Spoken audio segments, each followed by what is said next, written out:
దేవుడే కావాలి, నిద్ర శరీరం అన్నీ విడిచిపెట్టి ఆత్మతో వచ్చినప్పుడు అందుకని చెప్పి నేను కూడా ఆఫీస్ నుండి వచ్చిన తర్వాత కొంచెంసేపు రెస్ట్ తీసుకొని పడుకొని ఫ్రెష్గా లేచి ప్రార్థన చేసుకున్నాను. ఈరోజు నైట్ అంతా కావాల్సినంత ఆహారం దొరికింది, నాకు మొత్తం తినేయాలి, ప్రశాంతంగా ప్రభుత్వ ఆరాధన చేసుకోవచ్చు. కొన్ని మెసేజ్లు ఉంటాయి, మరి రాజన్న చెప్తూ ఉంటాడు, కావాల్సిన ఆహారం దొరికింది, కడుపు నిండా వచ్చి వచ్చాను. కానీ వచ్చిన తర్వాత నా మెసేజ్ తీసుకుంటే నా రాజన్నకి ఉంటుందని చెప్పాను. కానీ మళ్ళీ ఇంకోసారి చెప్పాలంటే దేవుడు మళ్ళీ నేను అనుకున్నాను నాకు కావాల్సిన ఆహారం దొరికింది అనుకున్నాను. కానీ దేవుడు కృపలో నిలబెట్టి నా ద్వారా కూడా ఆహారాన్ని నాకు ఇస్తాడు, మీకు ఇస్తాడని చెప్పి దేవుడు వాగ్దానం చేశాడు. అందు నిమిత్తమైన దేవునికి మహిమ చెల్లిస్తున్నాను. చిన్న వాక్యాన్ని చూపించి మనం ధ్యానాంశంలో వెళ్దాం. అపోస్తలుడైన పౌలు రోమీయులకు రాసిన పత్రిక 4వ అధ్యాయము 20వ వచనం నుండి చదవండి. అవిశ్వాసము వలన దేవుని వాగ్దానమును గూర్చి సందేహింపక దేవుని మహిమపరచి ఆయన వాగ్దానము చేసిన దానిని నెరవేర్చుటకు సమర్థుడని రూఢిగా విశ్వసించి విశ్వాసము వలన బలము నొందెను. చిన్న మాట ప్రార్థన చేసుకున్నాం. పరిశుద్ధుడా, ప్రేమ నమ్మకమైన మాట్లాడి దైవమైన మా యేసయ్య, నీకు వందనాలు, కృతజ్ఞతాస్తుతులు చెల్లిస్తున్నామయ్యా. ఈ రాత్రి యాకోబుల వలె అయ్యా నాయన మమ్మల్ని ఏర్పాటు చేసుకునే దాన్ని బట్టి నీకు వందనాలు. ఇంతవరకు నేను స్తుతించడానికి, ఆరాధించడానికి నీవు మా ద్వారా మీ సేవకుల ద్వారా మాతో మాట్లాడారు. ఆత్మీయంగా ఎదుగుదలకు కొరకు దేవ ఏ రకంగా మేము అయా ప్రార్థనలో మేము కొనసాగాలో అయా మీరు మాట్లాడిన ప్రతి మాటను బట్టి కృతజ్ఞతలు చెల్లిస్తున్నాం. మా కడుపు నింపుతున్న విధానం బట్టి నీకు వందనాలు. ఆత్మీయ ఆహారంతో నింపుతున్న బట్టి వందనాలు తండ్రి దేవా. ఆశీర్వాదంలో బలంలో మీరు నింపుతున్న విధానం బట్టి వందనాలు. ఇదిగో నీ యొక్క సేవకుని దర్శించండి, మట్టివాడనయ్యా. ఇదిగోనైనా ధ్యానాంశంలో ఒక అంశాన్ని దేవా మీరు మాకు అనుగ్రహించారు. మీరే నాతో మాట్లాడండి, మా అందరితో మాట్లాడండి. మేమందరము ఆశ కలిగి వచ్చామయ్యా. మమ్మల్ని దేవా మా ఆశలు కోరికలు సిద్ధింప చేయండి అయ్యా. ఇదిగోనైనా ఆటంకపరచు, నిద్రపరచు అంధకార దురాత్మ శక్తులను యేసు నామములో బంధిస్తున్నాం. నీ పాదాలు పట్టుకొని వేడుకుంటున్నామయ్యా. నీ మాటలను చల్లమని వేడుకుంటూ నీకే స్తుతి చెల్లించుకుంటూ యేసు నామములో చిన్న ప్రార్థనని సమర్పించని వేడుకుంటుంది నామ తండ్రి. ఆమేన్. హల్లెలూయా చెప్తాం. హల్లెలూయా.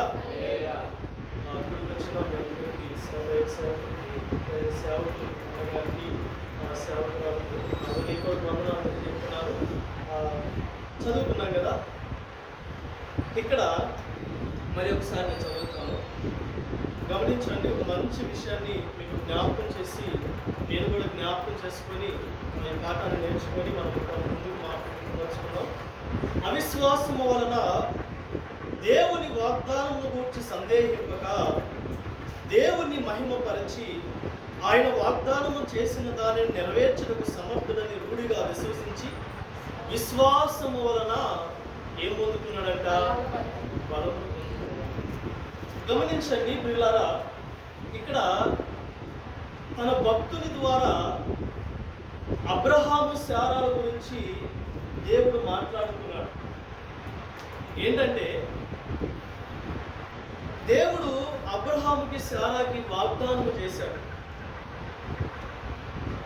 ఎందుకంటే సాధారణంగా దేవుడు మనకి 2 దశలలో వాగ్దానం చేశాడు. 2 దశలలో వాగ్దానము మనందరి కోసము చేశాడు. వాగ్దానము అంటే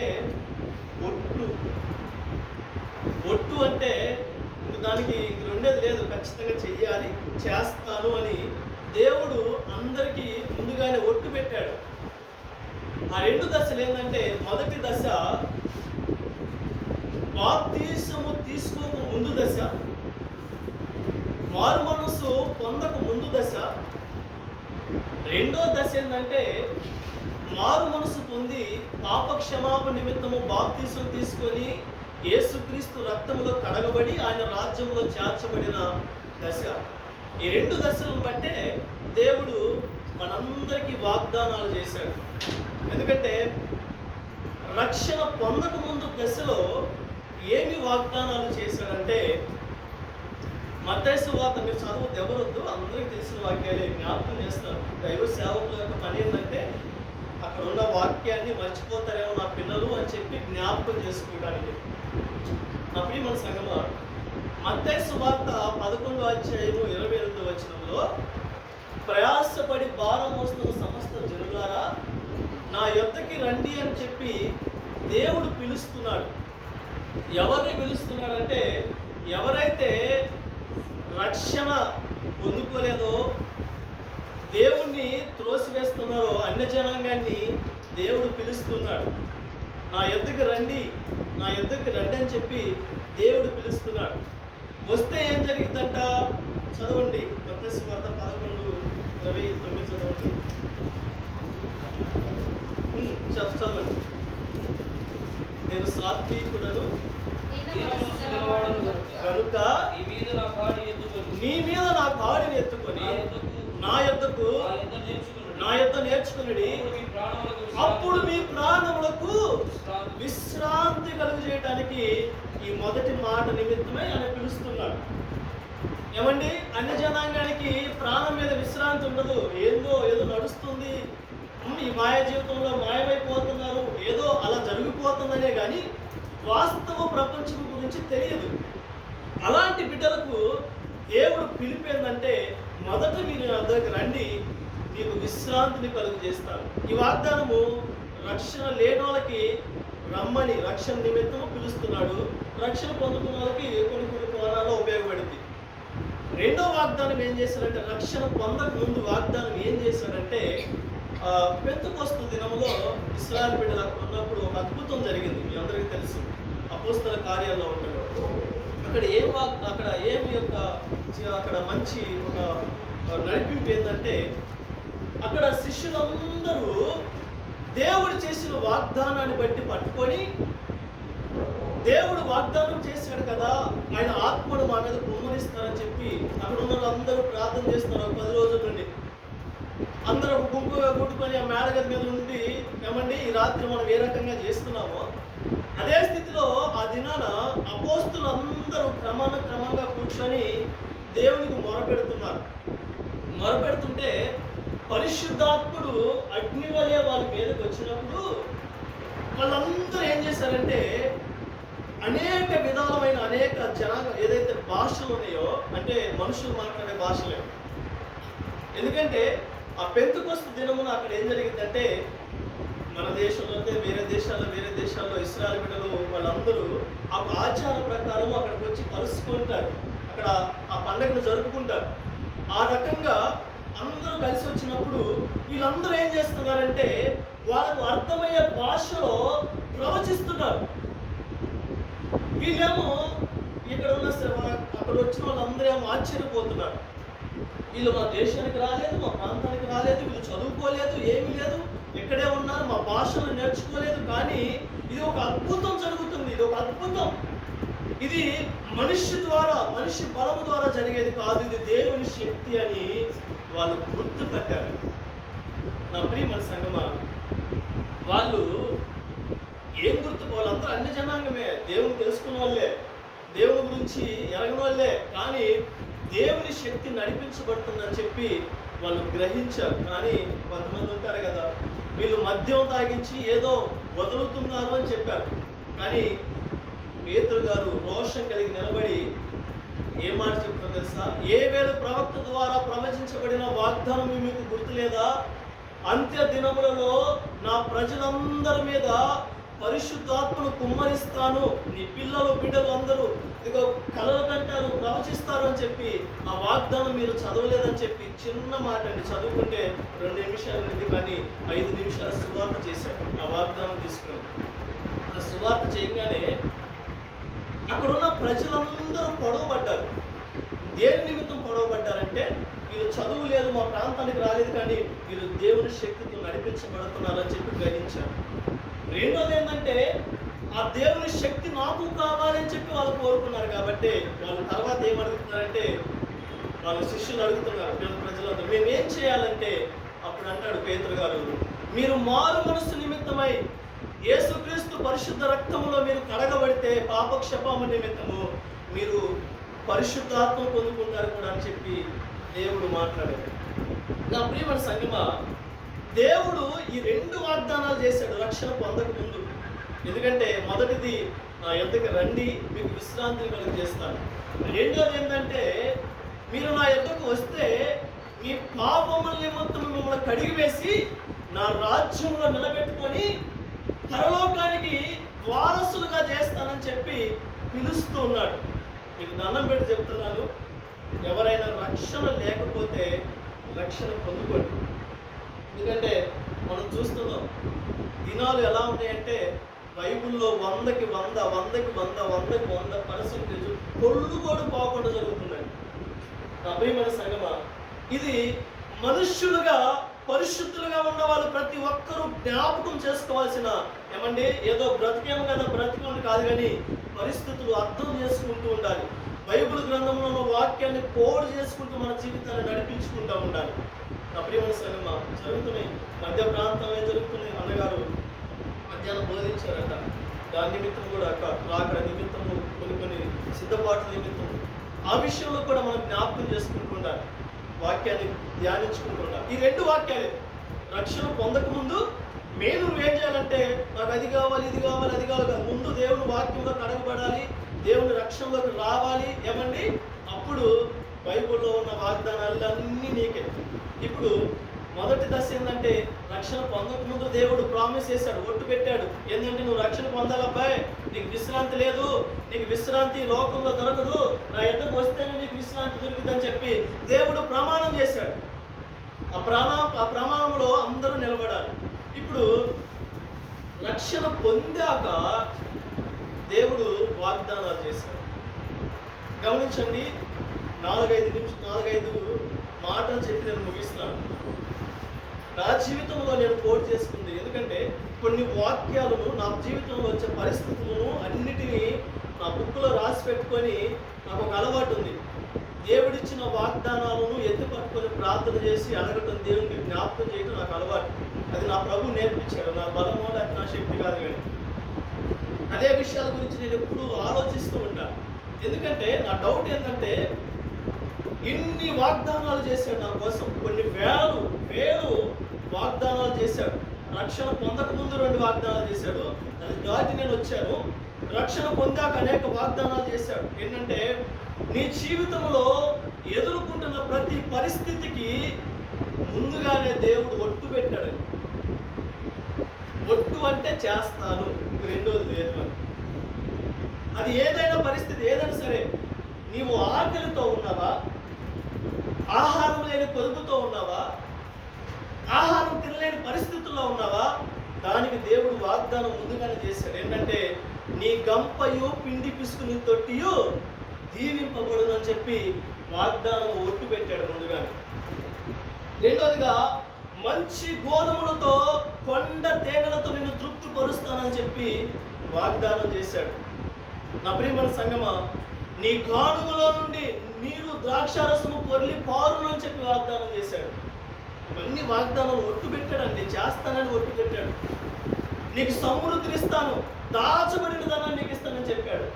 అంతేకాదు నా ప్రియమైన సంగమా, ఒక వాక్యం ఉంది ఫిలిప్పీ రాసిన పత్రిక 4:19లో, దేవుడు తన ఐశ్వర్యము చొప్పున క్రీస్తు యేసునందు మహిమలో చెప్పాలి మీ ప్రతి అవసరమును తీర్చునన్నాడా? ఇది వాగ్దానమా కాదా? ముట్టా కాదా? వాగ్దానం అంటే ఏంది? నెరవేరుస్తాను అని చెప్పి దేవుడు మాట ఇస్తే ఖచ్చితంగా నెరవేరుస్తారండి. నా ప్రియమైన సంగమా, ఆహారము పొదువుగా ఉంటే ఇన్ని రకాలుగా నిన్ను దీవిస్తానన్నాడు. నీవు అప్పుల బాధల్లో ఉన్నా కానీ దానికి కూడా వాగ్దానాలు చేశాడు. నీవు అప్పు ఇచ్చేవారిగా ఉంటావు తప్ప అప్పు తీసుకునే వారిగా ఉండవు. నువ్వు తలగా ఉంటావు తప్ప తోకగా ఉండవు అని చెప్పి దానికి వాగ్దానాలు ఏమండి మనం పుట్టక ముందే దేవుడు ఒట్టు పెట్టాడు. నా ప్రియమైన సంగమా, మన జీవితంలో ఏ పరిస్థితి అయినా సరే దేవుడు ముందుగానే బ్యాంకులో పిల్లల కోసం డబ్బులు వేసినట్టు మన కోసం ముందుగానే వేసేసాడండి. రోగాలతో బాధపడుతున్నావా? రోగాలతో చితికిపోయి ఎక్కడ ఏమండి స్వస్థత రాని పరిస్థితులు ఉన్నావా? దానికి ముందుగానే దేవుడు పరిష్కారాన్ని రాసి పెట్టాడండి. నా ప్రియమైన సంగమా, నిన్ను స్వస్థపరిచి యెహోవాను నేనే అని చెప్పి దేవుడు ముందుగానే ఒట్టు పెట్టాడు. నిశ్చయముగా అతడు ఏమండి మన వ్యసనములను భరించాడు. అతడు పొందిన దెబ్బల చేత మనకు ఏం కలుగుతుందంట? స్వస్థత కలుగుతుందని చెప్పి దేవుడు ముందుగానే రాసి పెట్టాడు. ఇవన్నీ జరుగుతాయి అని చెప్పి దేవుడు వాగ్దానం చేశాడు.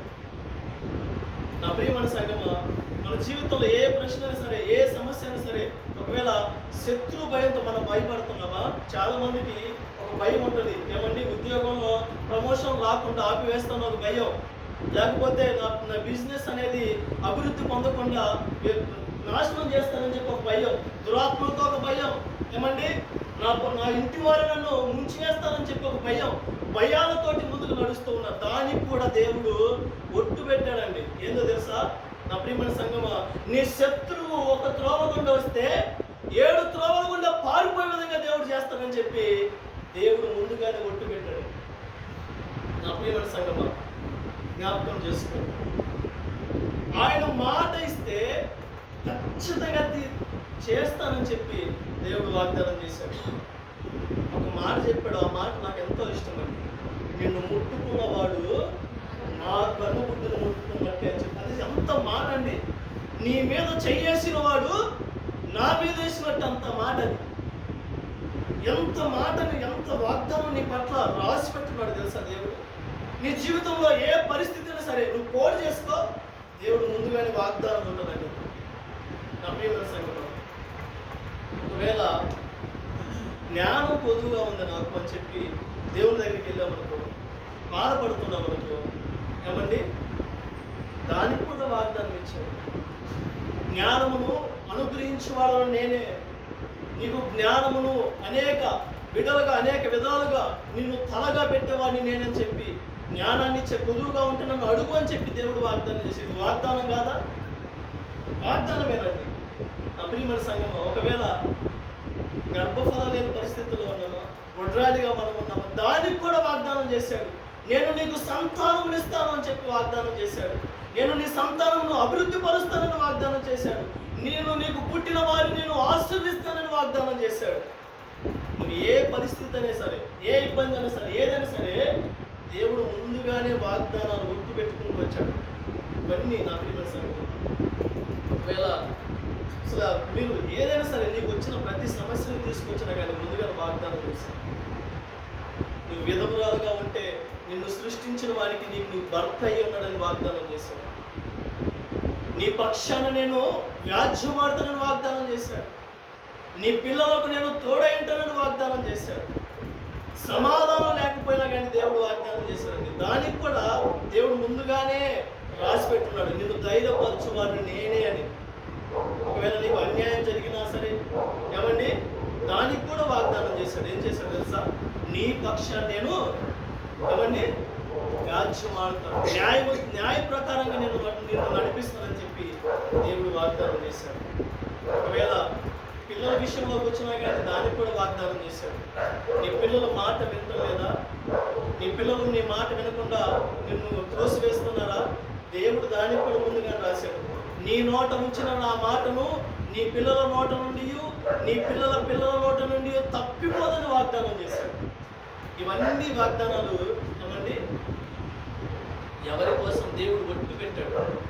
నీ జీవితంలో ఏ పరిస్థితినా సరే, ఉద్యోగం లేదా ఏమండి, ఉద్యోగ విషయంలో బాధపడుతున్నావా? దానికి కూడా వాగ్దానం చేశాడండి. అన్ని విధాలుగా దేవుడు నీకు కావాల్సిన ప్రతి సమస్య, నీ జీవితంలో ఎదుర్కొన్న ప్రతి సమస్య ఏదైనా సరే ఆయన యొద్దకు తీసుకొస్తే ముందుగానే రాసి ఉంటుంది, ముందుగానే ఒట్టు పెట్టాడు నీకు. కానీ ఈరోజు అంశం ఏంటంటే, ఇన్ని వాగ్దానాలు మన సమస్యలకు ముందుగానే ఆయన రాసిచ్చాడు కదా, ఎందుకు మన జీవితంలో పొందుకోలేకపోతాం? దేవుడు ఒట్టు పెట్టాడు. అబ్బాయి, దేవుడు మాట ఇచ్చాడంటే నేను తప్పిపోనని చెప్పి దేవుడు మాట చెప్తున్నాడు. నేను తప్పిపోయేవాడిని కాదు, మాట ఇచ్చానంటే ఖచ్చితంగా నెరవేర్చే దేవుడిని అని చెప్పి ఏమండి ఆయన నిజంగా పరిశుద్ధంగా రాసి పెట్టాడు. కానీ కొంతమంది ఏమో వాగ్దానాలు పొందుకుంటున్నారు, కొంతమంది ఏమో దేవుడిచ్చిన వాగ్దానాలు తీసుకొని సాక్ష్యాలు చెప్తున్నారు, కానీ కొంతమంది పొందుకోలేని పరిస్థితుల్లో ఉన్నారు. దేవుడు అంటే నేను ఇచ్చిన మాటను తప్పేవాడిని కాదని చెప్పి దేవుడు మాట సెలవిస్తుంది. నా ప్రియమైన సంఘమా, నేను ఆలోచన చేసినప్పుడు, ఎందుకంటే వాగ్దానము ఒక రకంగా ఉంటుంది, పరిస్థితులేమో ఒక రకంగా నడుస్తూ ఉంటాయి. ఫర్ ఎగ్జాంపుల్ ఏసోపు లవ్ స్టోరీ, ఏసోపు యొక్క లైఫ్ స్టోరీ చూసుకుంటే మనం ఏమండి ఏసోపుని సాధారణంగా మొన్న మెన్స్ మీటింగ్లో కూడా పంచుకున్నాను నేను. ఏసోపు యొక్క స్టోరీ చూసుకుంటే సాధారణంగా తనని ఇష్టపడే వాళ్ళు ఎవరున్నారంటే అది యాకోబు. తన అన్నను మాత్రం తనని చేదరించుకుంటూ ఉంటారు. ఎందుకంటే రెండు కారణాలు బట్టి. మొదటి కారణం ఏంటంటే, యాకోబు ఎవరికీ లేని అద్దాల అంగిని ఏసోపు కుట్టించడం వల్ల వ్యసనము ద్వారా యాకోబుని వాళ్ళ అన్నదమ్ములు వాళ్ళందరూ చేదరించుకుంటారు, ద్వేషిస్తూ ఉంటారు. రెండో కారణం ఏంటంటే, యాకోబు ఏం చేస్తాడంటే వాళ్ళ అన్నల మీద అందరి మీద కేసులు తీసుకొచ్చి వాళ్ళ తండ్రికి పెద్ద నెట చేశాడు, చిన్న నెట చేశాడు అని చెప్పి న్యాయంగా తీసుకొచ్చి వాళ్ళ మీద కేసులు అన్నీ రాస్తాడు యాకోబు దగ్గర.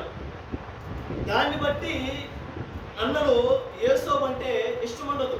బహుశా నేను ధ్యానించుకున్నప్పుడు దేవుడు కృపను నాకు ఇచ్చిన విధానం బట్టి, ఒకవేళ ఏసోబు ఆ స్థితిలో ఉండి ఏమండి అన్నలు మాట్లాడకపోతే, తోడబుట్టుకున్న వాళ్ళు మాట్లాడకపోతే, చేదరించుకుంటూ పోతే గుండెలో ఏమండి సంతోషం, మనసులో సంతోషము నిద్ర పట్టదు. అలాంటి ద్వారంలోనే ఏసోబు అడుగుంటాడు, అయ్యా నా అన్నలు ఎందుకయ్యా నన్ను ఇంతగా ద్వేషిస్తున్నారు, ఎందుకు నన్ను ఇంతగా చేదరించుకున్నారని చెప్పి బాధపడుతుంటే దేవుడు దర్శనం ఇచ్చాడు, కలిచ్చాడు, వాగ్దానం ఇచ్చాడు. ఏమిచ్చాడు తెలుసా? 10 పనులు పడి ఉన్నాయి, చిన్న పని మాత్రము నిలబడి ఉన్నది. నా ప్రియమైన సంగమా, పొద్దున్నే దేవుడు ఇది వాగ్దానం, దేవుడు ఇచ్చిన వాగ్దానమే దర్శనం, దేవుడు వాగ్దానం చెప్పి కన్ఫర్మ్ చేసుకున్నాడు.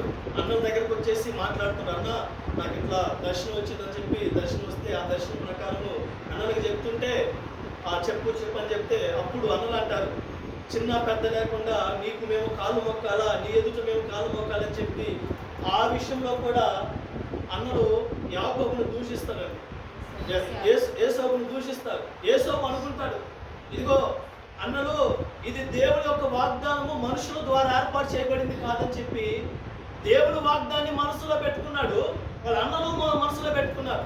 ఎందుకంటే పొలంలోకి వెళ్తున్నప్పుడు యాకోబు ఆహారం ఇచ్చి పంపించినప్పుడు ఏమండి ఆహారం నిమిత్తమై తీసుకెళ్తున్నప్పుడు, ఇదిగో ఆ కలలు కంటున్న వాడు వస్తున్నాడు, వాడిని చంపి గోతులో పడవేస్తే వాడి కలలు ఏమవును అని చెప్పి ఏమండి వాడి కలలు ఏమవును అని చెప్పి వాళ్ళ అన్నలు అక్కడ మాట్లాడుతున్నాడండి. ఎందుకంటే దేవుడు వాగ్దానం ఏంది? దేవుడు వాగ్దానం ఏంటంటే అన్నలేమో నీకు సాష్టాంగ పడతానని చెప్పి దేవుడు వాగ్దానం. ఇక్కడ పరిస్థితులు చూసుకుంటేనేమో ఏమండి అన్నలే గోతుల పడేయడానికి శ్రమలు పెడుతున్నారు.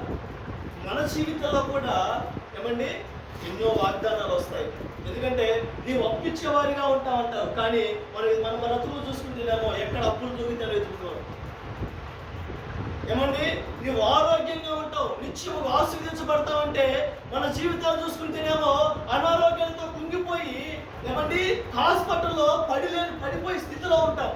వాగ్దానమేమో ఒక విధంగా చూసుకుంటేనేమో నమ్మదగింది, వాగ్దానం గట్టిగా పరిశుద్ధంగా ఉంటుంది. మన బ్రతుకులేమో కాటికి వెళ్తామని చెప్పి ఆ నమ్మకాల్లో ఉంటాయి. ఏంది పరిస్థితి? డౌట్ వచ్చిందా రాలేదు? ఈ డౌట్ నాకు వచ్చింది కాబట్టి ప్రభు దగ్గర కూర్చున్నాను. దీనికి కారణం ఏంది ప్రభు? నాకు ఒక రోజు వాగ్దానం వచ్చింది. ఏం వాగ్దానం వచ్చిందంటే, నీతిమంతుల సింహం వలె ధైర్యంగా ఉంటారని వాగ్దానం వచ్చింది. ప్రభు నీకు వందనాలు. తర్వాత ఏ తెగులు నీ గుడారం సమీపించదని వాగ్దానం వచ్చింది. ప్రభు గుడారాలు లాగి తీసుకొచ్చేవాడు. తర్వాత నీ సరిహద్దులో సమాధానం దయచేవాడు నేనే అన్నాడు. తర్వాత నీవు ఇచ్చేవారిగా ఉంటా ఉన్నావు. ఆ సంవత్సరం నేను ఇచ్చేవారిగా కాదు, తీసుకునేవారిగా ఉన్నాను. ఆ పరిస్థితుల్లో నేను జ్ఞాపకం చేసుకొని ప్రతిదీ నాకు ఇచ్చిన వాగ్దానం అంటే ప్రతిరోజు ఇచ్చే వాగ్దానం రాసి పెట్టుకొని ఎత్తుపట్టుకొని ప్రార్థన చేసి, దీనికి కారణం ఏంటి? వాగ్దానం చూసుకుంటే ఒక రకంగా ఉంది, నా బ్రతికే ఒక రకంగా ఉంది, దీనికి కారణం ఏంటి ప్రభు అని చెప్పి ప్రభు దగ్గర కూర్చుంటే 4-5 విషయాలు జ్ఞాపకం చేశాడు. నేను ఎక్కువ సమయం తీసుకోను, 4-5 విషయాలు టక చెప్పేసి నేను ముగిస్తాను, ముగించేస్తాను. మొదటి విషయం ఏంటంటే ఆ మూల వాక్యంలోనే ఉంది, చదువుకున్న వాక్యంలో చదవండి ఒకసారి. అవిశ్వాసము వలన దేవుని వాగ్దానం గురించి సందేహింపగా. మొదటి విషయం ఏంటంటే మనకిచ్చిన వాగ్దానాలను మనం స్వతంత్రించుకోలేకపోవడానికి కారణం, మనము పొందుకోలేడానికి కారణం ఏంటంటే అవిశ్వాసము వలన మనం పొందుకోలేకపోతున్నామండి. ఎందుకంటే ఇక్కడ అబ్రహాము శారాల జీవితాలు చూసుకుంటే వాళ్ళ జీవితాలు 90 సంవత్సరాల్లోకి వచ్చేసినాయి. స్త్రీ ధర్మము నిలిచిపోయింది. అక్కడ అబ్రహాం అనుకుంటున్నాడంట, దేవుడు వాగ్దానం ఏంది? నీకు సంతానం ఇస్తాను, ఆకాశ నక్షత్రం వలె నిన్ను విస్తరింపజేస్తాను, సముద్ర తీరమందరూ ఇసుక రేణుల వలె నిన్ను విస్తరింపజేస్తానని వాగ్దానం చేస్తే ఆ వాగ్దానమేమో వీళ్ళ శరీరాలు చూసుకుంటేనేమో, నా శరీరం చూసుకుంటేనేమో నా పిల్లలు పెంచలేని పరిస్థితి నాది, నా భార్య స్త్రీ ధర్మం ముగించిపోయింది, అది ఆమె పనికి రాదు, మా శరీరాలు చూసుకుంటే కాటికి చేరే స్థితిలో ఉన్నాం, మృతతుల్యంలో ఉన్నాం, చనిపోయే వృద్ధాప్యంలోకి వచ్చాం. ఇది ఎలా జరిగింది అని చెప్పి అబ్రహాము అట్లా అనుకుంది, శారా కూడా అట్లా అనుకుంది. కానీ అబ్రహాం ఏమనుకున్నా తెలుసా? ఒకసారి చదవండి. అవిశ్వాసము వలన దేవుని వాగ్దానం గురించి సందేహింపగా. ఎవరైతే దేవుని వాగ్దానం గురించి సందేహిస్తారో వాళ్ళందరూ అవిశ్వాసులు లిస్టులోకి చేరుస్తారండి. ఎవరైతే వాగ్దానం గురించి సందేహిస్తారో వాళ్ళు విశ్వాసులు కాదు, అవిశ్వాసులు లెక్కలోకి వస్తారు. కానీ అబ్రహాం మాత్రం ఆ పని చేయలేదండి. దేవుణ్ణి మహిమపరిచి ఆయన వాగ్దానం చేసిన దాన్ని నెరవేర్చడానికి సమర్థుడిని రూఢిగా విశ్వసించి ఏం జరిగిందంట? విశ్వాసము వలన బలము నొందెను. నా ప్రియమైన సంగమా, మనమందరం జ్ఞాపకం చేసుకోవాలండి. ఎందుకంటే అబ్రహాం అన్నాడు, మాకు లేదు సామర్థ్యం, నా భార్యకి లేదు సామర్థ్యం, కానీ ఒట్టు పెట్టిన దేవుడికి సామర్థ్యం ఉంది. దేవుణ్ణి నమ్మాడండి. తన బలం మీద ఆధారపడలా, తన శరీరం మీద ఆధారపడలేదు, దేవుని మీద మాత్రమే. ఇదిగో వాగ్దానం చేసిన వాడు నమ్మదగిన వాడు అని చెప్పి పూర్తిగా దేవుడిని నమ్మాడండి. నా ప్రియమైన సంగమా, ఎందుకంటే ఈ రోజుల్లో మన పరిస్థితులు కూడా ఆధ్యాత్మికమైన జీవితంలో అదేదైనా సరే, ఉద్యోగ పరిస్థితుల్లోని, అనారోగ్య పరిస్థితుల్లోని, పరిస్థితులు ఏవైనా సరే మన జీవితాలు ఎలా ఉండాలంటే, నాకు అసాధ్యం ప్రభువా, ఉద్యోగం నాకు అసాధ్యం, బిడ్డలు నాకు అసాధ్యం, నా సమస్యలు నాకు అసాధ్యం, కానీ నా దేవుడికి సాధ్యమని చెప్పాలి నువ్వు. నా ప్రియమైన సంగమా, అలాంటి జీవితంలో ఉంటే ఖచ్చితంగా నువ్వు దేవుడిచ్చిన వాగ్దానాన్ని ఖచ్చితంగా నువ్వు పొందుకుంటావండి. దేవుడు అంటాడు, నేను చేయాలని చెప్పి వాగ్దానాన్ని ఇచ్చాను, కానీ నేను చేయలేకపోతున్నాను. మౌనంగా ఉన్నాడు దేవుడు, ఎందుకంటే నీ అవిశ్వాసాన్ని బట్టి. నా ప్రియమైన సంగమా, దేవుడు గడప ఎద్దు నుంచొని, నా సహోదరి నీకు సహాయాన్ని చేయడానికి నా చేతులు చాపాను అంటాడు, కానీ అవిశ్వాసం అడ్డు వస్తుంది. అవిశ్వాసం అడ్డు రావడం వల్ల ఏమండి, నీ ఇంటిలో క్షేమం కాస్త క్షామంగా మారిపోతుంది. నీ ఇంటిలో అనారోగ్యాలు పెట్టెళ్ళిపోతున్నాయి అంటే అవిశ్వాసానికి కారణం అండి. యాకోబు ప్రయాణం చేస్తూ ఉంటే ఆ రాయిని తీసుకొని కింద పెట్టుకొని ప్రశాంతంగా పడుకుంటే దేవుడు వాగ్దానం దర్శనం నిచ్చిన భూలోకం నుండి ఆకాశం దగ్గరికి వస్తే ఆకాశంలో నుండి ఆ నిచ్చిన ఎదుట నిలబడి దేవుడు చూస్తుంటే ఏమండి, దేవదూతలు ఎక్కుతూ పోతూ ఉంటే దేవుడు వాగ్దానం, నీవు వెళ్ళే ప్రతి స్థలంలో నేను నీకు నిత్యముగా తోడై ఉంటానని వాగ్దానం నమ్మాడు. ప్రియమైన సంగమా, ఒంటరిగా వెళ్ళాడు, విశ్వసించాడు దేవుణ్ణి. నా బలము కాదు, నా శక్తి కాదని చెప్పి విశ్వసించాడు.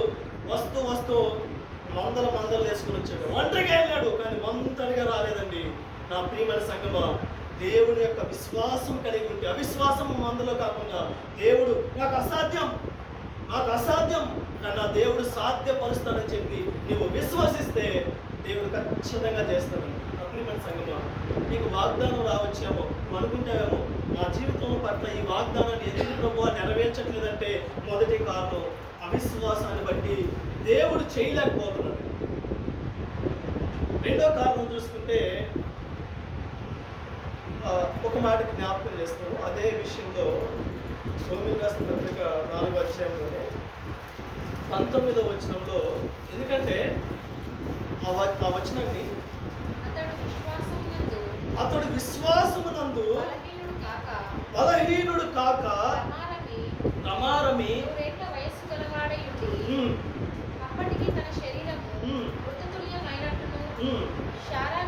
చాలు దాని గురించి నిరీక్షణకు ఆధారం లేనప్పుడు అతడు నిరీక్షణ కలిగి ఉన్నాడంట.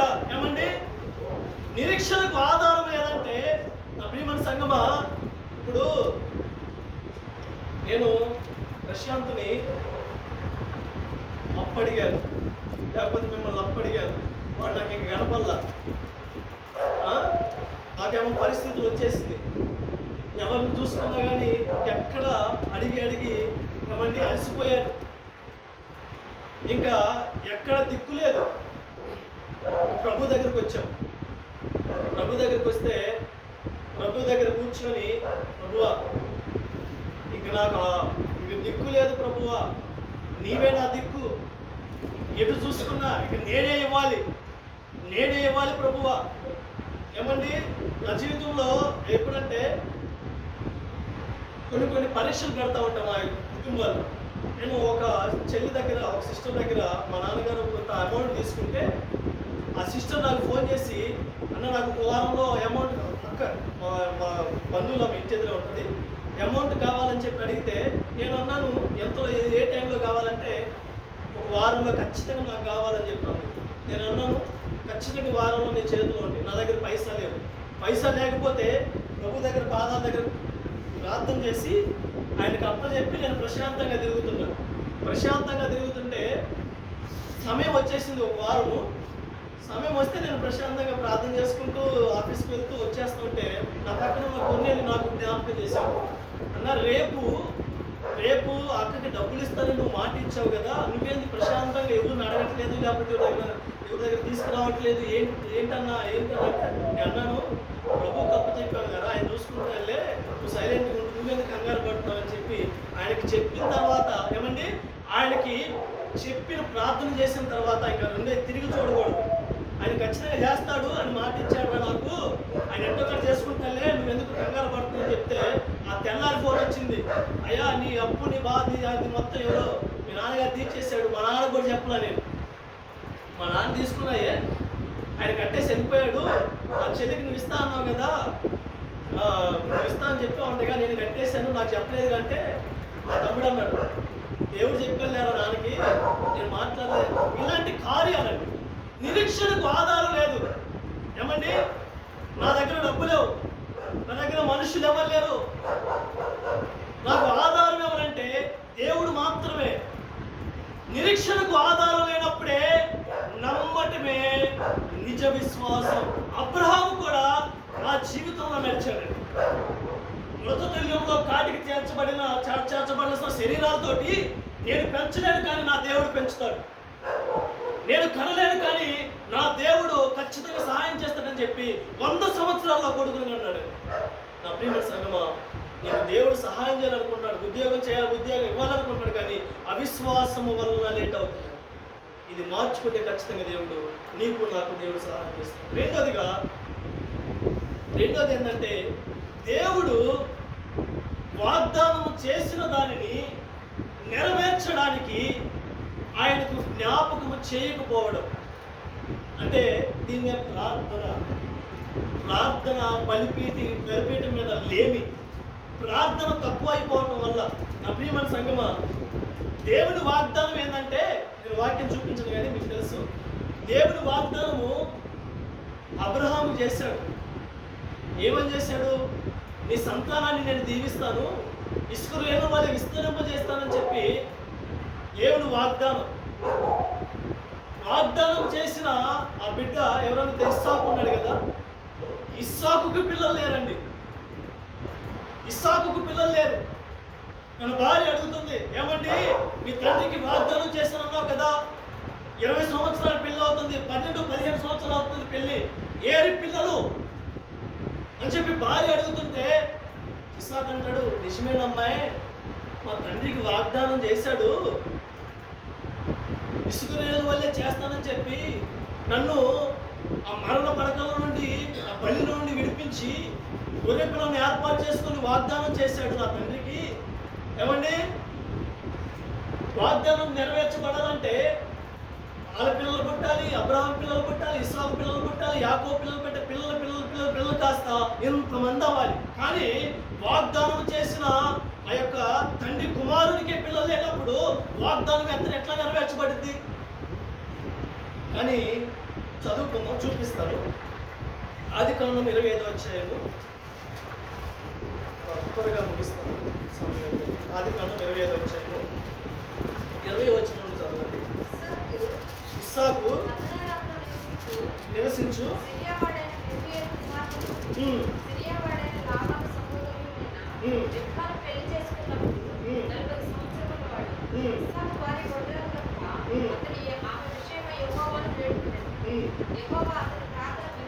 అతని ప్రార్థన వినును కనుక అతని భార్య అయిన రిబ్కా గర్భవతి అయిందంట. అభిమన్ సంగమా, ఇస్సాకుకు బలి వెలిగిందండి. వాగ్దానం అయితే చేశాడు, కానీ ఆ వాగ్దానం నెరవేర్చడానికి దేవుడికి ప్రార్థన చేయాలి కదా.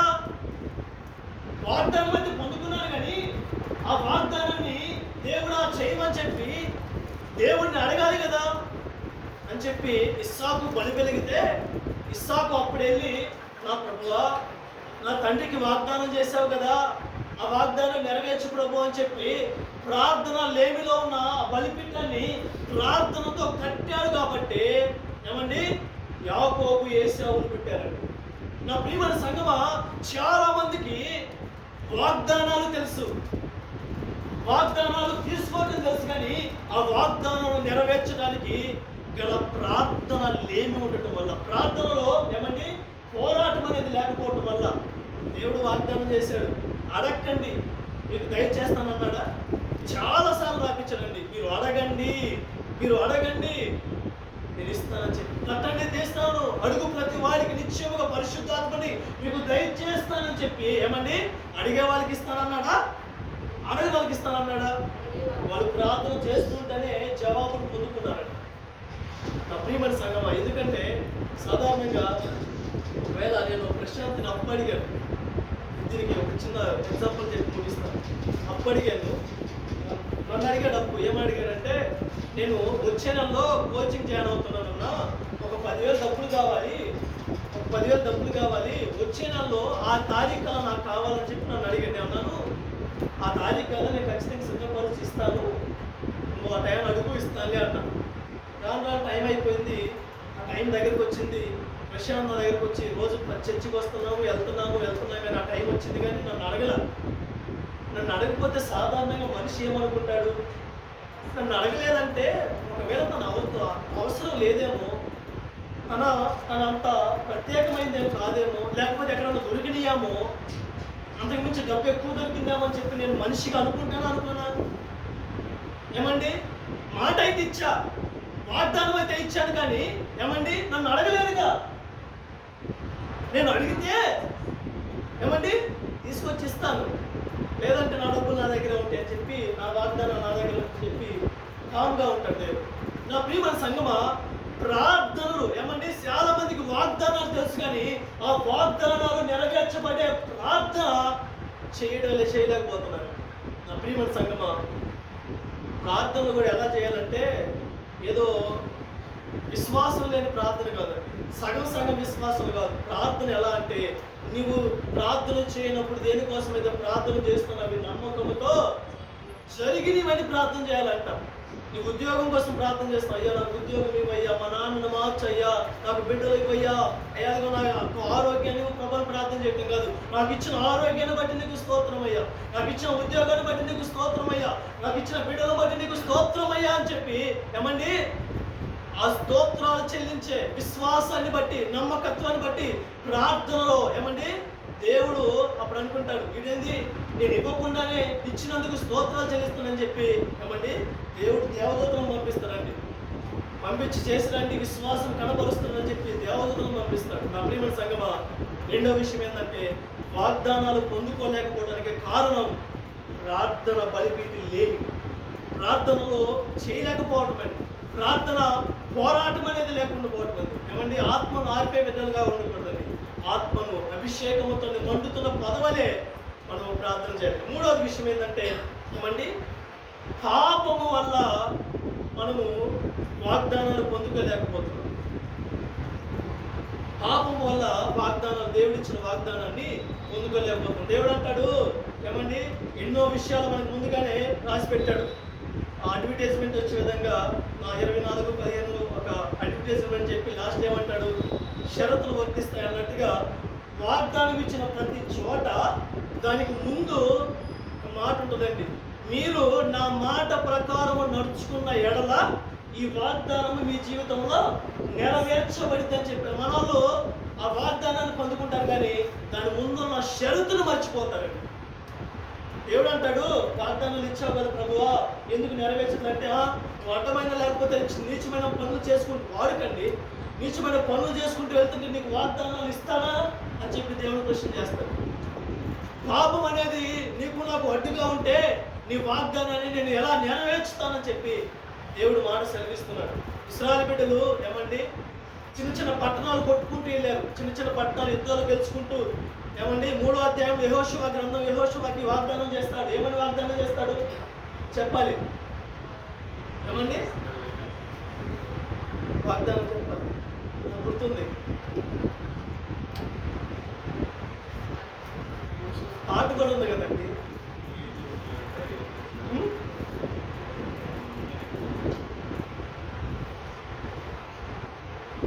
నీకు తిరుగు లేకుండా నువ్వు వెళ్ళే ప్రతి స్థలంలో నీకు వాగ్దానం నీకు ఎదురు లేకుండా యుద్ధాన్ని జయించడానికి నేను కృప చూపిస్తానని చెప్పి వాగ్దానం చేసినాడు.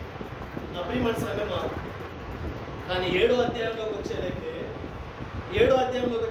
పెద్ద పెద్ద పట్టణాలు కొట్టుకుంటూ వచ్చారు, కానీ హాయి పట్టణాన్ని కొట్టలేకపోయారు. 36 మందిని పోగొట్టుకున్నారు. ఇశ్రాయేలు బిడ్డలు 36 మందిని పోగొట్టుకున్నారు. ఎందుకంటే దేవుడు అంటాడు, అయ్యా నువ్వు వెళ్ళే ప్రతి స్థలంలో నిశ్చయముగా నీకు తోడై ఉంటాను, నీకు ఎదురుండదు, తిరుగుండదు అని చెప్పి వాగ్దానం చేశావు కదా. ఎందుకయ్యా ఇక్కడ మేము చిన్న పట్టణాన్ని పట్టలేని స్థితిలో ఉన్నాము, 36 మందిని పోగొట్టుకున్నాం అని చెప్పి దేవుని దగ్గర ప్రార్థన చేస్తుంటే దేవుడు మాట్లాడతాడు, నేనేం మాట ఇచ్చాను, ఇశ్రాయేలు బిడ్డలలో పాపం అనేది వచ్చింది, ఆ పాపము ద్వారా నేను మీకు సహాయము తోడై ఉండలేకపోయానని చెప్పి దేవుడు వాగ్దానం చేస్తాడు. పాపమా ఎలా వచ్చిందయ్యా అంటే, పిలవండి యూదా గోత్రాన్ని పిలవండి, ఏమండి ఆ యొక్క బిడ్డలు పిలవని చెప్పి వాళ్ళందరూ పిలిస్తే జల్లెడేస్తే ఏమండి ఆకాను దొరుకుతాడు. ఆకాను దొరికితే ఆకాను అంటాడు, ఎక్కడ దాచిపెట్టావంటే ఆ గుడారంలో గుంట తీసి దాచిపెట్టాను అంటాడు. నువ్వు వద్దన్నావు కదా, యెహోవా దేవుడు అపవిత్రమైనది తీసుకురావద్దని చెప్పాడు కదా, నాకు ఇష్టమైన తెచ్చుకొని నా గుడారంలో గుంట పెట్టుకొని దాచిపెట్టుకున్నా అని చెప్పి యెహోషువకి చెప్తుంటే, ఏమండి పాపపు వస్తువులను తన జీవితంలో, తన శరీరంలో, తన కుటుంబంలో పెట్టుకున్నాడు. ఆ పాపము ద్వారా విజయం కాస్త వారి యుద్ధ నుండి పారిపోయిందండి. నా ప్రియమైన సంగమా, ఇందు నిమిత్తమే మన కుటుంబాల్లో, మన జీవితంలో పాపం అనేది ఏలుబడి చేయడం ద్వారా వాగ్దానాలు కాస్త ఆగిపోతున్నాయి. నా ప్రియమైన సంగమా, నీవు ఇచ్చిన దేవుడు వాగ్దానము నెరవేర్చబడాలంటే పాపమునకు దూరంగా ఉండాలి. మూడవదిగా పాపముకు దూరంగా ఉండాలి. నీ దేహంలో, నీ కుటుంబంలో పాపమును విడిచిపెట్టాలి. ఎందుకంటే ప్రార్థన చేస్తున్నారు చాలా మంది, ఏమండి ఆరాధన చేస్తున్నారు, పాటలు పాడుతున్నారు, ఒక పక్క దేవుడి కొరకు వాడబడుతున్నారు, కానీ ఒక పక్క పాపముతో నడిపించబడుతున్నారండి. రెండు పొత్తు కుదరనే కుదరదంటాడు దేవుడు. నా ప్రియమైన సంగమా, నీకు ఇచ్చిన వాగ్దానం, నువ్వు రక్షణ పొందుకున్నావు, బైబిల్లో వాగ్దానాలన్నీ నీకే, కానీ షరతులు వర్తిస్తాయండి. దేవుడు వాగ్దానం సెలవిస్తుంది. షరతులు ఏంటంటే, మొదటి షరతు ఏంటంటే ఏమండి అవిశ్వాసము నీలో ఉండకూడదు. రెండోది ఏంటంటే నీ ప్రార్థన బలిపీఠం యొక్క ప్రార్థన లేమి కనపడకూడదు. మూడోదిగా పాపం అనేది నీ జీవితంలో ఉండకూడదు అని చెప్పి దేవుడు సెలవిస్తున్నాడు. నాలుగోది ఏంటంటే దేవుడి వాగ్దానము నెరవేర్చబడడానికి ఒకటి కావాలి. ఏం కావాలంటే ఓర్పు కావాలి. ఓర్పు కావాలి. యేసయ్య జీవితంలో చూసుకుంటే ఏమండి ఎన్ని సంవత్సరాలకు వాగ్దానం చేశాడు? 17 సంవత్సరాలు పట్టబడ్డాడు. ఆ 17 సంవత్సరాల్లో ఏమండి నలిగిపోయాడు, చెమట వచ్చాడు, ఎదురు తిరగకుండా దేవుడు సహాయం చేస్తాడని చెప్పి దేవుని మీద మాత్రమే ఆధారపడి దేవుని కోసమే కాయలు కాసిన దాకా ఎదురు చూశాడు కాబట్టి ఏమండి సింహాసనాన్ని నిలబెట్టుకున్నాడు ఓర్పుతో అండి. నా ప్రియమైన సంగమా, మనకి దేవుడు వాగ్దానాలు చేసిన దాన్ని నెరవేర్చినట్టు ఈరోజు నీకు ఉద్యోగం లేకపోవచ్చు అండి, ఈరోజు నీకు కుటుంబంలో నెమ్మది లేకపోవచ్చు, సంపద లేకపోవచ్చు, ఐశ్వర్యం లేకపోవచ్చు, కానీ దేవుడు అంటాడు ఒక రోజు ఉన్నదే అప్పుడు వరకు నీవు ఓపిక కలిగి ఉండని చెప్పి దేవుని వాక్యం సెలవిస్తుంది. హెబ్రీయుల రాసిన పత్రిక 10:36 ఉంటుంది. మీరు దేవుని చిత్తము నెరవేర్చడానికి మీకు ఓర్పు అవసరమై ఉన్నది. నా ప్రియమైన సంగమా, ఒట్టేసాడు నీకు దేవుడు, ఎదురు చూడు అని దేవుడు మాట్లాడుతున్నాడండి. ఏంటంటే నాకు ఒక రోజు ఉన్నది, నా దేవుడు వాగ్దానం చేశాడని చెప్పి ఏమండి ఆ దర్శనాన్ని, ఆ జీవితాన్ని చూస్తూ ముందుకు వెళ్ళాలండి. నా దేవుడు ఖచ్చితంగా ఒక రోజు ఉంటుందని చెప్పి దేవుడు మనము ఏకమై మనం ఆయన ఎదురు చూస్తూ ఉంటే ఖచ్చితంగా దేవుడు సహాయం చేస్తాడు. నా ప్రియమైన సంగమా, నాకు అప్పుడు ఉద్యోగం లేనప్పుడు 2 సంవత్సరాలు ఏమంటే చెప్పలా, నీవు హోటల్లో పని చేయడానికి కూడా నేను ఉద్యోగం ఉన్నాను, నేను అంట్లు తోమడానికి కూడా ఇస్తానేమని చెప్పి వెళ్ళా, పెయింట్ వేయడానికి అడిగితే ఉద్యోగం కూడా ఇవ్వాల, ఎక్కడ దొరకలేదు. దేవుడు అంటాడు నీవు ఓపికతో ఉండు, నీ దినాలు ఉన్నాయి, నీ రోజులు ఉన్నాయి అని చెప్పి దేవుడు అంటాడు. నా ప్రియమైన సంగమా, ఓపిక కలిగి ఆయన పెద్ద పాదాలతో పట్టుకుంటే ఈ స్థితిలో నిలబెట్టాడు. నా ప్రియమైన సంగమా, నాలుగోదిగా వాగ్దానాలు ఎప్పుడు ప్రభువా అని చెప్పి దేవుణ్ణి ఏమండి దూషించడం కాదండి. మన సంఘంలోనే నాకు బాధేసిందంటే, ఒక వ్యక్తి నా ముందే ఆశీర్వదించబడ్డాడు, దేవుడు ఎన్నో రకాలుగా అతను స్వస్థపరిచాడు, ఎన్నో విధాలుగా ఆశీర్దిస్తే ఆ బిడ్డల ద్వారా నేను ఎన్నో నేర్చుకున్నాను. ఒకప్పుడు ప్రార్థనలో కూర్చుంటే ఏమన్నా తెలుసా, ఏం చేశాడన్నా నాకు దేవుడు, ఏం చేశాడన్నా నన్ను వదిలిపెట్టాడు దేవుడు అన్నాడు. వాడికేమో మంచి శాలరీలు ఇచ్చాడు, ఎన్నోసార్లు హాస్పిటల్లో పడి ఉంటే ఏమండి నేను ప్రాణం పోతానుకుంటే స్వస్థత ఇచ్చి నిలబెట్టుకొని సాక్షిగా నిలబెడితే ఏమిచ్చాడు ప్రభువు నాకు, దేవుడు నాకు ఏం చేశాడు అనగానే ఉంటే పగిలిపోయింది. అలాంటి బిడ్డలుగా మనం ఉండకూడదు. దేవుడు ఒక రోజు పెట్టాడు, నీ బిడ్డలు నేను పోషిస్తాను, నీ కుటుంబాన్ని నేను పోషిస్తాను, నీకు ఇప్పుడు ఉద్యోగం లేకపోవచ్చేమో, నీకు ఖచ్చితంగా నిలబెడతానని చెప్పి ఆ ఓర్పు మనలో దేవుడు చూస్తాడండి. అనుభవంలో కూడా నడిపిస్తాడు. ఏమండి ఒక వస్తువు ఇవ్వాలంటే మనకి ఏమండి ఆ వస్తువుకు తగ్గ యొక్క అనుభవ జ్ఞానం ఎంతో అవసరం అండి. 100 కోట్లకి ఇచ్చాడు, నువ్వు చిన్న బిడ్డవి, ఆ 100 కోట్లు ఏం చేసుకుంటావు? నీకు జ్ఞానం లేకుండా 100 కోట్లు ఏం చేస్తావండి? ఆ జ్ఞానం ఇచ్చిన తర్వాత నీకు ఆశీర్వదిస్తాడు. అప్పుడు వరకు నువ్వు ఓపిక కలిగి ఉండాలి. 5వదిగా ఏంటంటే, మనకిచ్చిన వాగ్దానాలు నెరవేర్చబడటానికి మనం ఒక పని చేయాలి. ఏ పని చేయాలంటే, మనము ప్రయత్నం చేయాలి. ప్రయత్నం చేయకుండా, కష్టపడకుండా గాజు దీపం పెట్టి ప్రభువా రా, ప్రభువా ప్రభువా అంటే అది ఎన్నటికీ దేవుడు ఒప్పుకోడండి. ఎందుకంటే ఇశ్రాయేలు బిడ్డలకు వాగ్దానం చేశాడు, పాలు తేనెలు ప్రవహించే దేశాన్ని మీకు ఇస్తానన్నాడు. ఏమండి, వాళ్ళు ఏమన్నారు? కూర్చొని అదే ఐగుప్తులో కూర్చొని ప్రభువా ఇస్తానన్నావు కదా, ఇవ్వు ప్రభువా, ఇవ్వు ప్రభువా, ఇవ్వు ప్రభువా అన్నారా? నడిచారండి, కష్టపడ్డారండి. ఎడారిలో 40 రోజులు ప్రయాణం చేయాల్సింది 40 సంవత్సరాలు ప్రయాణం చేశారండి. పక్షులకు వాగ్దానం చేశాడు. ఏమండి, పక్షులు పోషిస్తానన్నాడు. పక్షులు ఏమండి, పక్షులు పోషిస్తానంటే కూర్చొని పక్షులు ఉదయాన్నే లేచి ప్రభు ఆహారం ఇస్తాను కదా, పక్షులు నన్ను పోషిస్తాను కదా ప్రభు, ఆహారం మీద ప్రభు అన్నారా? పక్షులు ఉదయాన్నే లేచి దేవుని స్తుతించి, నా ప్రభువు ఆహారాన్ని రోజు ఎక్కడ సిద్ధపరిచాడో, ఎక్కడ దాచిపెట్టాడో అని చెప్పి కిలకిలా కిలకిలా కిలకిలా అని చెప్పి, ఏమండి వర్షంలో దడుచుకుంటూ, వానలో ఇబ్బందులతో ఎవరైనా రాళ్ళు కొడతారని చెప్పి వాటన్నిటిని తప్పించుకుంటూ ఆహారము, దాచబడిన ఆహారాన్ని వెతుక్కుంటూ వెళ్ళినాయండి. ఇంట్లో కూర్చుంటే ఉద్యోగం రాదు, ఇంట్లో కూర్చుంటే పరిచర్య పనికి రాదండి. మీరు పనికి రారు అంటాడు దేవుడు. నువ్వు కష్టపడకుండా, నువ్వు ఏమండి కష్టపడకుండా నేను దేవుడు అంటాడు. నువ్వు కష్టపడితే నీ కష్టానికి తగినట్టుగా నేను ఇస్తాను అంటాడు. అప్పుడు వాగ్దానము 100కి 100% నెరవేర్చుకోండి. నా ప్రియమైన సంగమా, 2 విధాల్లో వాగ్దానం చేశాడు. రక్షణ పొందక ముందు 2 వాగ్దానాలు, రక్షణ పొందాక వేల కొలది వాగ్దానాలు చేశాడు. ఇవి నెరవేర్చబడాలంటే అవిశ్వాసం మనలో ఉండకూడదు. 2వదిగా ప్రార్థన లేమి మనలో ఉండకూడదు. 3వదిగా పాపం అనేది మనలో ఉండకూడదు. 4వదిగా ఓపిక కలిగి మనం ఎదురు చూడాలి, ఆశ కలిగి ఎదురు చూడాలి. నా దేవుడు నాకు సహాయం చేస్తానని చెప్పి. 5వదిగా కష్టపడటం నేర్చుకోవాలి. అది ఏదైనా సరే, అది ఉద్యోగంలో ఉంటే పరిచర్యలు వాడుకుంటాడు, ఉద్యోగంలో ఏమండి అన్ని జనాంగం ఎదుక నీ సాక్ష్యాన్ని బలపరుచుకుంటాడు. అది వ్యవసాయంలో అయితే, ఏమండి డాక్టర్లు అయితే, సేవలు అయితే, సమాజంలో అయితే, ప్రతి చోట ఈ కష్టానికి తగిన ఫలాన్ని దేవుడి ఇష్టాన్ని కష్టపడటం బిడ్డలు నేర్చుకోవాలి. ఆ శ్రమే దేవుడి నీకు మేలుగా మారుస్తాడు. అట్టి కృప, అట్టి బలము మనందరికీ అనుగ్రహించింది కాక.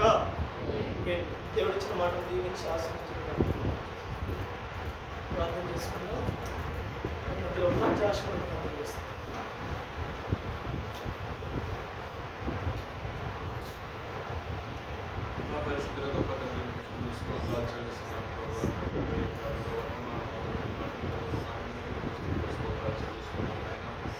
చేసిన వాగ్దానాన్ని కూడా మర్చిపోయేది ఆ వాగ్దాన పాలన అందించినట్టుగా అయా మానవ క్రియలు చేసుకుని ఆ వాగ్దానం సహాయం దయచేసి ప్రార్థించిన అయా విభాగాన్ని గురించి విధానం బట్టి దీవించిన ఆశ్రయించిన ప్రభావ ప్రత్యేక అభిషేకంతో ప్రభావ ఇంటి మాత్రమే మాట్లాడుతుంది విషయంలో ప్రభావం స్వాగతం చేతులకి ప్రార్థన చేస్తున్నప్పుడు ప్రభావ ప్రార్థన బట్టి ప్రభావం జ్ఞాపకం చేసుకుంటారు. ప్రభావం చూసినట్లయితే విశ్వాసం చేత ప్రభావం అవిధంగా కాకుండా ప్రభావం విశ్వాసం కలిగించుకుని ప్రభావం యొక్క జీవితంలో బలం పొందుకునే ప్రభావం వాగ్దాన కుమారుని ప్రభావం సంపాదించుకుని అదేవిధంగా అనేక విధమైన ప్రభావ వాగ్దానం తన జీవితంలో ఉంచడానికి ఒక మోర్పుషుడిగా అతన్ని ఆ ప్రభావం చేస్తున్నాం. ఆ జీవితంలో గురించి వాగ్దానం చూసినట్టుగా మీరు అమలమైన సహాయాన్ని మీరు అందిస్తున్నాం. మీరు బలపరచండి, స్థిరపరచండి, ఆత్మశ్రద్ధ కనిపిస్తున్నాం. ఏస్తున్నాం తండ్రి.